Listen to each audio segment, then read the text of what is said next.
Hello, I am Raziel with Warhammer The Old World, hopefully being released next year.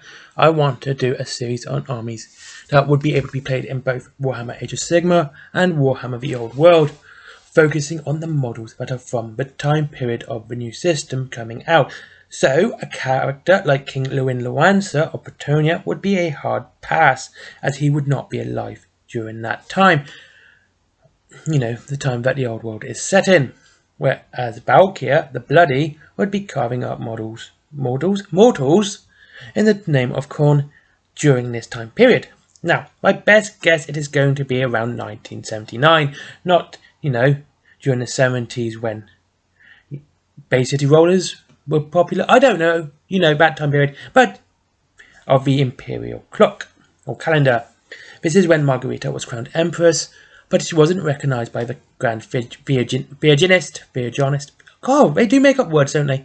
And there was more than one emperor. And so, having a time estimate means I can make an army with the correct weapons and tools too. So, I'm going to begin this series with what I believe is the army that has the best value. And this is the best value Games Workshop has ever done. Even better value than Firstborn Space Marines. And these are Chaos Daemons, the only faction that has models that can be used in all the same scale systems. Warhammer 40,000, Age of Sigmar, Horus Heresy, and it will also be the Old World. Chaos Daemons are also very versatile, as you can include some of these in your Chaos Space Marine Force, Death God and Thousand Suns too. And I'm going to take a guess at World Eaters, but you might have read the White Dwarf by the time you watch this video, but this is going by the old Khorne Demon King Codex. So, first things first, this is going to be an undivided force. I know usually focusing on a single god when doing demons gives you a load of buffs, but I would like to show a more versatile force and one with a lot of variation. So when the old world drops, you will have not only an army that can take on most challenges, but it will look really cool too, as it will look really different. It won't be very, you won't get that bored when painting it when it's slightly varied. Anyway, here we go. First is the Start Collecting Khorne box. Actually, the next two are Start Collecting Lanet and Zinc. So, first Khorne with 10 blood letters, 3 skull crushers, a blood throne or a skull cannon. The blood throne would be HQ, but if you do a skull cannon, you will have a herald as well. Herald are good for all the buffs. Personally, I would do the skull cannon, as Khorne is very much a melee force. Having a bit of extra heavy infantry in your heavy artillery in your force is going to help. And this would be great for the range to whittle down anyone who's trying to kill your bloodletters. Bloodletters and skull crushers will be there to hold opponents in close combat and to contest objectives if there are any. They have high strength and multiple attacks, and this is what they are best for, especially with any ranged infantry like bowmen. Skull crushers will hopefully help you just tear through heavy infantry as well, and maybe some heavy cavalry, but that's what I would use them for, just to hit the front line hard and as a shock troop. Next is Lanet. The Start Collecting box, you get a herald, a chariot, seekers, demonettes, and some. And that's it. Their light strength and toughness are a weakness, but their agility and always being able to strike first is what you should use to ruin your opponent's day.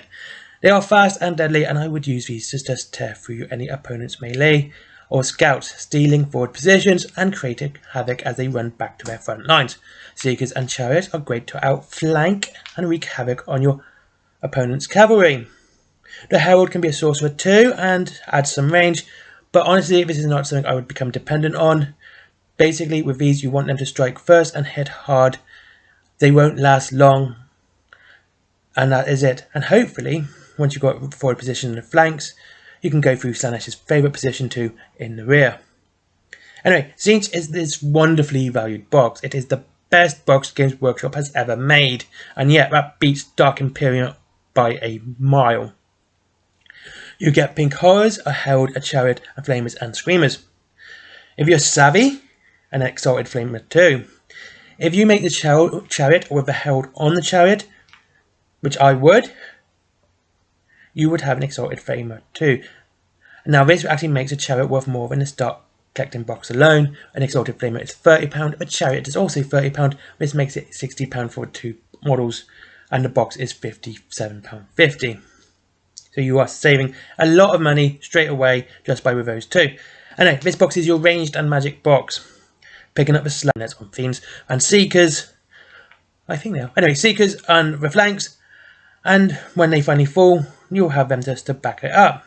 The Horrors will to fight to be adjacent to the Bloodletters after damaging them with any ranged magic attacks. So you'll be basically where I would do this is have the Flamers fire their magic and what they can at positions. Then I've been charging with the Bloodletters. And then once the Bloodletters are there, you can also just pile in either into the same unit or a different unit with the Horrors. But it will be whittled down with range first. And of course, the Flamers and Exalted Flamer will be your ranged infantry and not get into any combat. Again, these will whittle down anyone in front. So your close combat, this is a very close combat army, will have less to attack. And obviously less to defend against as well. Now, there isn't a start collecting Nurgle Demons anymore, which is a shame because it was a pretty good box. And if you can find one, I would get it. Just so you know, in that you get a Herald, you get Nurglings, you get Plague Bearers, and you get some Bloat Drones, which is really cool. And you can also put a Herald on a Bloat Drone as well, and it makes it even better for all the buffs, and you would have a fast attack if you can get it. But unfortunately, if you can't, what I would do is get a Herald, obviously, which is a Pox Bringer, some Plague Bearers, and some Beasts of Nurgle. Beasts of Nurgle are fast, and they can just wreak havoc by jumping from person to person, and always hitting first, and causing massive damage just by touch. Straight away, great. But they are resilient, and they can take a hell of a lot of damage. So, the Plague Bearers and the Herald, I would definitely have them hold back on objectives, or let the enemy come to you, so you can mop up what the others have left behind. There is a Nurgle Vanguard box if you're going to do a Chaos Army with Warriors. So if you're going to do a Chaos Nurgle Army, which would include Plague Bearers as well, that's when I would get that box for that, because that will cover both Age of Sigmar and, of course, the Old World, and it would be very good. So this should have you a decent army, especially a decent demon force, within 4 months. So then you can play some Age of Sigmar and 40k. This will give you a nice feel for the armies and the factions, and whichever foul gods you like to use most, or which ones you really enjoy working with or playing with. But you can expand that force with a great demon or another start collecting. Of course, the thing is, like, don't get all these boxes at once. Get them, build them, paint them, get the next one. Because let's say, the Nurgle one, Nurgle you can go through really quick. That is one of the easiest boxes, and that's some of the easiest models to paint. So you can go through that one pretty quick. And if you find like painting Nurgle really boring, but you find painting with Khorne really well, then you can focus on getting more Khorne, but you will still have the abilities that come with you in your force, so you're not going to get off that, you're not going to lose that much out of it. The same like with Zinc and Lanet. Like if you prefer painting one over the other, but you prefer using one then the other, you've got this nice range there, which are really great for anyone who's starting. Anyway, you could also get another start collecting box should you wish. So when the Old World finally drops, you'll have an army you can be proud of, and you can scream the glories of your chosen deity. Anyway, thank you very much for watching. I hope you enjoyed this video. It was fun to make. Next one will be the Empire, which is going to take a bit of research, because obviously some weapons might not be about. And I hope you all have a good day, and like, comment and subscribe. Are you looking forward to the Old World? What are you looking forward to most of all? And anything else?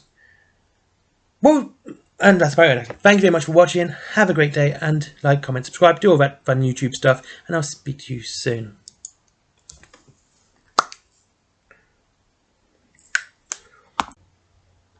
The links to Wayland Games, now, no longer Element Games, and of course, Forbidden Planet, my t-shirt, my comics, and Patreon are all down below.